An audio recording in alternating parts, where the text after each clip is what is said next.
Una sa mga nagtatangkarang giraffe na hanggang 18 feet ang taas at pwedeng pakainin ng mga sariwang dahon ng akasya.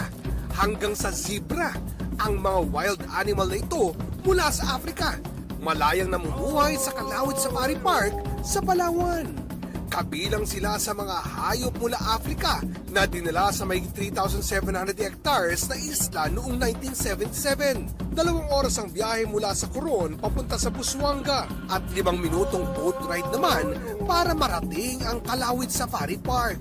Ang magkakaibigang Joyce, Alexa, Christine, Andrea at Clyde bumiyahe pa mula Catanduanes para ma-experience ang safari tour. Bukod sa African wildlife, tahanan din ang isla ng iba't ibang native species. Halos 1 oras naman mula sa parke, matatagpuan ang Black Island. May kamangha-manghang itim na limestone cliffs at kuweba na may freshwater pool.